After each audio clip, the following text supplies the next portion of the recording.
Indira park ధర్నా చౌక్ వద్ద ఆశా వర్కర్ల bus జాత ముగింపు సభ సందర్భంగా మహాధర్నా నిర్వహించారు. ఈ సందర్భంగా తెలంగాణ ఆశా వర్కర్స్ యూనియన్ రాష్ట్ర అధ్యక్షురాలు పి జయలక్ష్మి మాట్లాడుతూ ఉదయం నుండి రాత్రి వరకు తమ పనిలో ఉండాలని, లేకపోతే పారితోషికాలు తగ్గించి ఇస్తామని అధికారుల బెదిరింపులతో ఇబ్బందులకు గురవుతున్నామని ఆవేదన వ్యక్తం చేశారు.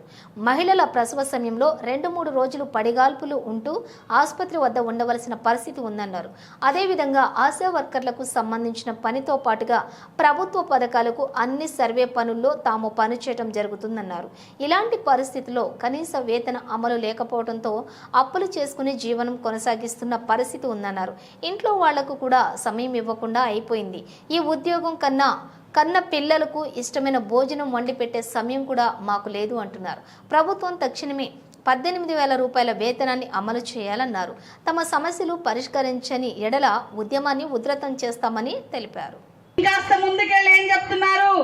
కరోనా కాలంలో అందరూ మూతికి పట్టగట్టుకొని ఇంట్లో ఉండి ఎలా బతకాలి అని చెప్పేసి ఆలోచిస్తుంటే రోడ్డు మీదకి వచ్చి అవగాహన కలిగిస్తూ ఈరోజు మొత్తం కూడా చైతన్యవంతంగా తెలంగాణ రాష్ట్రంలో 30,000 మంది ఆశా వర్కర్లు మేము పనిచేస్తున్నాం. గత 19 సంవత్సరాల నుండి పనిచేస్తున్నాం. అనేక రకమైన పనులు మేము ప్రజలకు ఆరోగ్య సేవలు అందిస్తున్నాం. మరి ఇన్ని సేవలు చేస్తున్నా ఈరోజు రాష్ట్ర ప్రభుత్వం మమ్మల్ని గుర్తించట్లేదు, మా శ్రమను పరిగణలోకి తీసుకోవట్లేదు, పని గంటల్ని పరిగణలోకి తీసుకోవట్లేదు. ఈరోజు మా బతుకులన్నీ కూడా తెలంగాణలో ఎట్టి చాకిరి బతుకుల్లాగా ఉన్నాయి. ఈ విధానాలను వ్యతిరేకిస్తూ అట్లాగే ఈ కాంగ్రెస్ ప్రభుత్వం యొక్క సంవత్సరం పాలన నిర్లక్ష్యంగా ఉంది మా పట్ల. ఈ నిర్లక్ష్య విధానాన్ని నిరసిస్తూ ఆశా వర్కర్ల రాష్ట్ర బస్సు జాతాని ఈ నెల 15వ తేదీన నిర్మల్ జిల్లాలో ప్రారంభించాం. అనేక జిల్లాలు, రాష్ట్రంలో అన్ని జిల్లాలను పర్యటన చేస్తూ ఈరోజు హైదరాబాద్ ఇందిరా పార్క్ వద్ద ముగింపు సభను, పెద్ద వేలాది మందితో ముగింపు సభను నిర్వహిస్తున్నాం. మరి ఈ సందర్భంగా ప్రభుత్వానికి మేము ఒకటే చెప్తున్నాం, ఈ ప్రభుత్వమే అసెంబ్లీ ఎన్నికల సందర్భంగా మాకు అనేక హామీలు ఇచ్చింది. ఇప్పుడు అడుగుతున్న 18,000 ఫిక్స్డ్ వేతనం, ఇప్పుడు అడుగుతున్న ప్రతి డిమాండ్ కూడా మేము ఆ రోజు గత ప్రభుత్వాన్ని అడుగుతూ 15 రోజులు నిరవధిక సమ్మె చేశాం.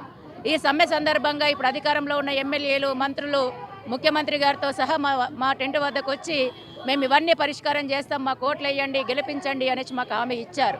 హామీ ఇవ్వడమే కాదు, ఎన్నికల మేనిఫెస్టోలో కూడా పొందుపరిచారు.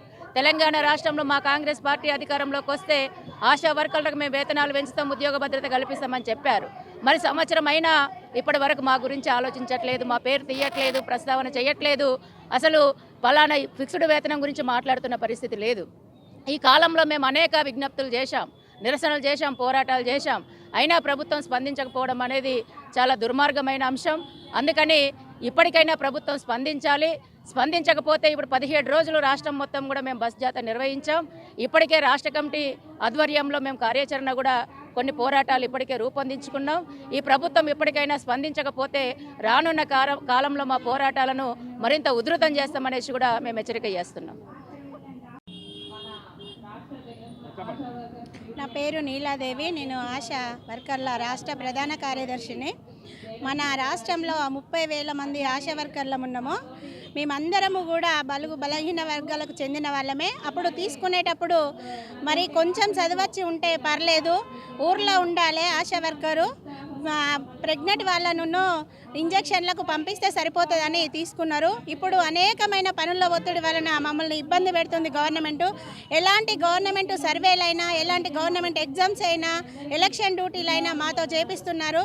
అలాంటి మాకు ఫిక్స్డ్ వేతనం లేదు, పనికి తగ్గ పారితోషికం అని మా కుటుంబాలు గడవని పరిస్థితి ఉంది. ఈరోజు మాకు ఫిక్స్డ్ వేతనం కావాలని గత గవర్నమెంట్ ఎలక్షన్ల ముందు మేము సమ్మె చేసిన 15 రోజులు ప్రతి టెంట్ దగ్గరకు వచ్చి మేము 18,000 ఫిక్స్డ్ వేతనం చేస్తాము, మీకు ఉన్న గవర్నమెంట్ అన్యాయం చేస్తుంది, మాకు ఓట్లు వేయండి, మమ్మల్ని గెలిపించండి, గవర్నమెంట్ మారితే కానీ మీ బతుకులు మారాయని చెప్పిన అటువంటి విధానం ఉంది. అట్లాంటి గవర్నమెంట్ ఇప్పుడు మమ్మల్ని పట్టించుకోవడం లేదు. గవర్నమెంట్ ఫామ్ అయ్యి సంవత్సరం అయినా కూడా మా ఆలోచన ఎంత మాత్రము తీయడం లేదు. కాబట్టి మేము ఈ బస్సు జాత కార్యక్రమాన్ని ఏర్పాటు చేసుకున్నాము. ఇంకా కూడా గవర్నమెంట్ మా గురించి ఆలోచించకపోతే 18,000 ఫిక్స్డ్ వేతనం చేయకపోతే పోరాటాలు ఉధృతం చేస్తామని గవర్నమెంట్ని హెచ్చరిస్తున్నాం.